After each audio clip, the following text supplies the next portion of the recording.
CTET exam पास करने की 3 आपको बेस्ट ट्रिक, एकदम जबरदस्त ट्रिक बताने वाले हैं।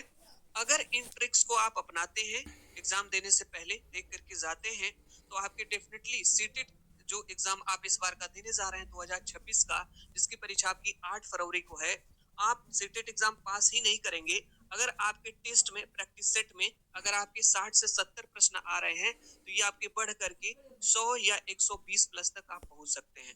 लेकिन इन तीनों बेस्ट ट्रिक को आपको जानना होगा और इन तीनों बेस्ट ट्रिक को आपको समझना होगा। ठीक है, तो चलिए विदाउट डिले जो है देखते हैं ये सर कौन सी ऐसे 3 ट्रिक हैं जो आप बताना चाह रहे हैं।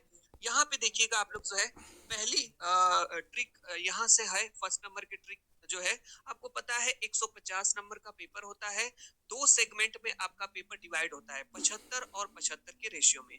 ये 75 जो प्रश्न है आपके सिर्फ ये 3 ट्रिक से सही होंगे जो आज इस क्लास में हम आपको बताने वाले हैं।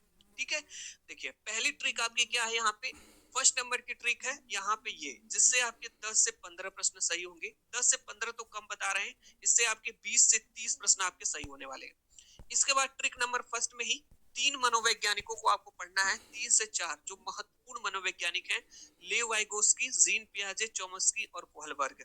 इनके बारे में भी हम बताएंगे, इनके टैग वर्ड्स भी बताएंगे इन मनोवैज्ञानिकों को।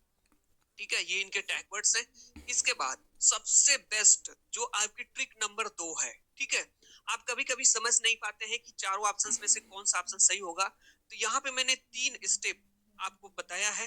ठीक है, अगर इन 3 स्टेप्स को आप समझते हैं तो चारों ऑप्शंस जो सेलेक्ट करने में आपको दिक्कत होती है, कभी कभी कोई प्रश्न नहीं आता है तो आपको समझ नहीं आता है कौन सा ऑप्शन टिक करें, तो ये सबसे बेस्ट होगा आपके लिए, और ये सीधे आपका जो है 30 से 40 नंबर को जो है इससे आपके सही होने वाले हैं।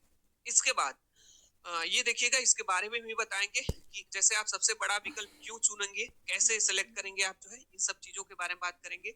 इसके बाद यहाँ पे देखिएगा आपकी ट्रिक नंबर 3 है। ठीक है, ट्रिक नंबर आपकी 3 है जो सीटेट के टैग वर्ड से रिलेटेड है, जो हम अपने हर क्लास में लाते हैं। आज आपके लिए कुछ स्पेशल टैग वर्ड्स लाए हैं, कुछ न्यू टैग वर्ड्स, पहले के टैग वर्ड्स पे भी क्वेश्चन बनते हैं, अब कुछ नए टैग वर्ड्स भी आपके लिए लेकर के आए हैं। यहाँ पे आपके पॉजिटिव टैग वर्ड्स हैं, यहाँ पे निगेटिव टैग वर्ड्स हैं। अगर इन 3 चीजों को आप समझते हैं, तीनों ट्रिक्स को, तो डेफिनेटली जो है सीटेट 2026 का एग्जाम आप पास कर लेंगे। तो एग्जाम देने से पहले अगर आपके पास 1 सप्ताह का भी समय है, 10 दिन का, 15 दिन का, 20 दिन का, इन तीनों ट्रिक्स को जरूर देख करके जाइएगा, आप श्योरली इस बार का सीटेट 2026 का एग्जाम पास कर लेंगे। ठीक है, तो चलिए स्टार्ट करते हैं पहले स्टेप से, ट्रिक नंबर फर्स्ट से।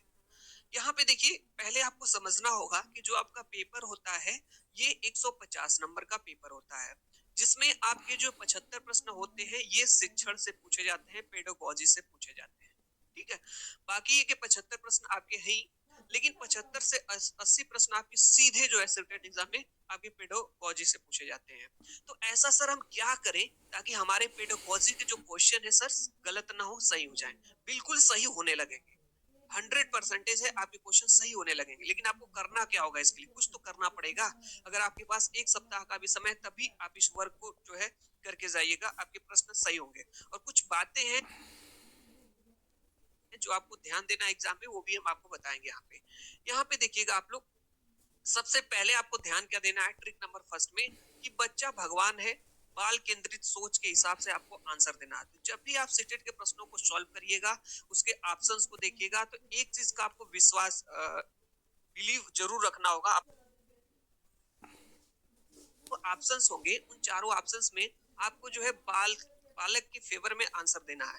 अब आप कहेंगे सर ये क्या है, बाल केंद्रित सोच क्या होता है? यहाँ पे मैं लिखा हूँ, इसको आपको पढ़ना होगा, समझना होगा, तभी आप सटीक आंसर दे पाएंगे। देखिए क्या है, प्रश्नों को हल करते समय अपनी सोच एक शिक्षक जैसी नहीं बल्कि एक आदर्श शिक्षक जैसी रखें, जो बच्चे को कभी गलत नहीं मानता। यानी अगर आपको एक टीचर समझना अपने आप को है आंसर देते समय, और बालक को जो है टीचर ही नहीं, आपको एक आदर्श शिक्षक समझना है। ठीक है, और यहाँ पे कहा गया है कि बच्चे को जो है कभी गलत नहीं मानना है, कभी भी गलत नहीं मानना है बच्चे को। ठीक है, यहाँ पे देखिएगा नियम क्या है, यदि कोई बच्चा फेल होता है, ध्यान से सुनिएगा, इससे आपको एक कॉन्सेप्ट सीखने को मिलेगा।